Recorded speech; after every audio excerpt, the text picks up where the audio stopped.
Greetings everyone. So apologies first of all for the video quality. For some reason whenever I record a video in the evening with fake lighting rather than the natural daylight, the quality of the video is just a bit odd. It just looks a bit grainy and a bit wavy, so apologies for that. But I want to talk about this latest incident in the sporting world, specifically in the football world in England. And once again, it's related to the LGBTQ behemoth. The FA will contact Crystal Palace and Marc Guehi after he displayed "I Love Jesus" on his rainbow laces themed captain's armband in the 1-1 draw at Newcastle. The message was pretty clear, to be honest. It was a message of love, of truth as well, and a message of, inclusivity. So I think it speaks for itself. So for some reason in English football, towards the end of November and the beginning of December, they have something called LGBTQ plus laces. That basically is something that the Premier League has partnered with Stonewall to do, and it's all about supporting the LGBTQ plus community. And in doing so, captains of the 20 Premier League football teams are, I won't say expected to, but it's heavily suggested to them that they wear the LGBTQ plus captain's armband during this time. And only 2 captains from the Premier League this time round have refused to go along with this. Well, actually only one has completely refused to go along with this, and that's the Muslim captain of Ipswich Town, Sam Morsy. He hasn't been wearing the LGBTQ plus armband at all. The Crystal Palace FC captain, Marc Guehi, and yes, that is how you pronounce his surname, Guehi, has been wearing it, but he has had some Christian writing over it. So the first time round he wrote "I Love Jesus" over his LGBTQ plus armband, and in the second match he wrote "Jesus loves you." So here's a quick article on the issue. FA will not charge Palace or Guehi over armband message. Now the reason the FA were going to even charge Crystal Palace or Marc Guehi over this was because he wrote something religious, and the FA has banned any political or religious writing by players on their shirt or underneath their shirt or anywhere during a football match. Although they are of course quite happy, as I've just been saying, to let clubs promote the LGBTQ plus agenda by having their captains wearing the LGBTQ plus armband. So the article says the Football Association will not take formal action against Crystal Palace or club captain Marc Guehi after the defender again displayed a religious message on his kit.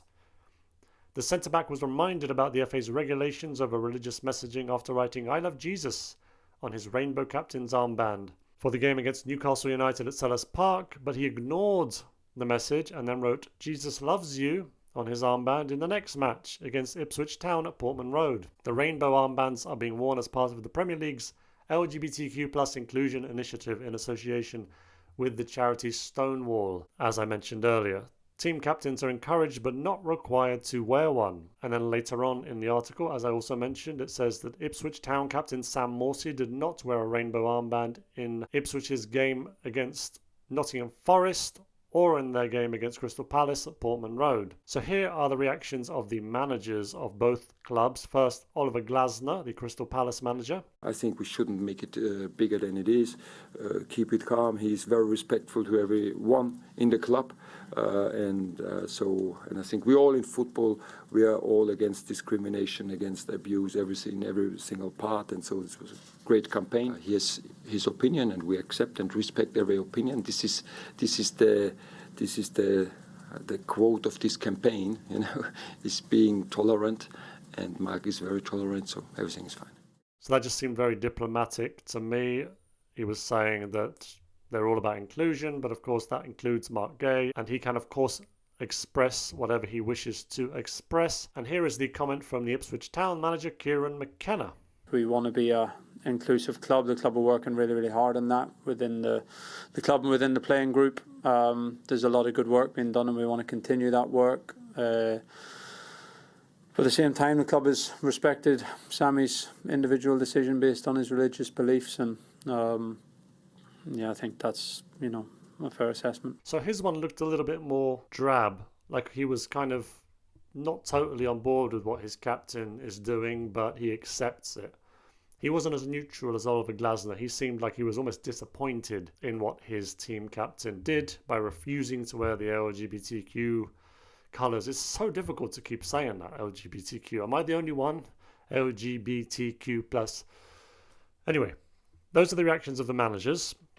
Now, there has, of course, been a major storm online after this happened. People unhappy that the players were not supporting the LGBTQ community, calling them homophobic, etc. There have been arguments that they are picking and choosing the homophobic parts of their religions to showcase. And I think those people who say that have it backwards, because actually they're the ones who are not picking and choosing. The ones who do pick and choose are the ones who tend to support the LGBTQ initiatives. Those are the Catholics who will say, yeah, I'm a Catholic, but I disagree with the church on gay marriage and abortion. They're the ones picking and choosing, the cafeteria Catholics, like they're at a buffet going, yeah, I like this teaching, not so much this one. There's also been a suggestion that Sam Morsy, the Ipswich Town captain, who refused to wear the armband completely, doesn't have a problem with wearing a shirt that has a gambling sponsor on it.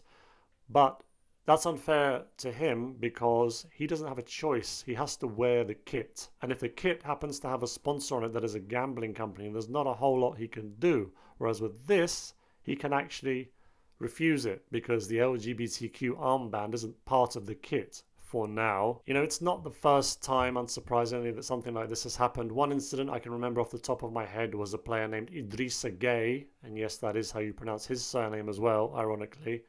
He was left out of the PSG French team because he refused to don LGBT colours. And the great irony there is that PSG stands for Paris Saint-Germain. So the club is named after a saint. And yet they kicked a player out of their team because he didn't want to wear LGBTQ colours. And I know that in other countries we've had these kind of things happening as well. We've had American football players getting into trouble for not saying what they should say and refusing to support the wrong thing, literally. They've been in trouble. So folks, again, I've said this before. If you think you can turn on some sports to get away from all that stuff, to get away from all the ideological talk, from all the right versus left, liberal versus conservative, if you think you can just turn on the sports game and you'll be fine, you won't be, because it's there as well. And it's in your TV programs, and it's in your movies, and it's almost everywhere. It's seeped into just about everything. What do you think about this latest incident, folks? What do you think about how the two players handled it? The Christian player deciding to wear the LGBTQ armband, but writing that he loves Jesus on it, and then writing that Jesus loves you, and then the Muslim player just refusing to wear it completely. Because personally, I think Marc Guehi should have just not worn the armband.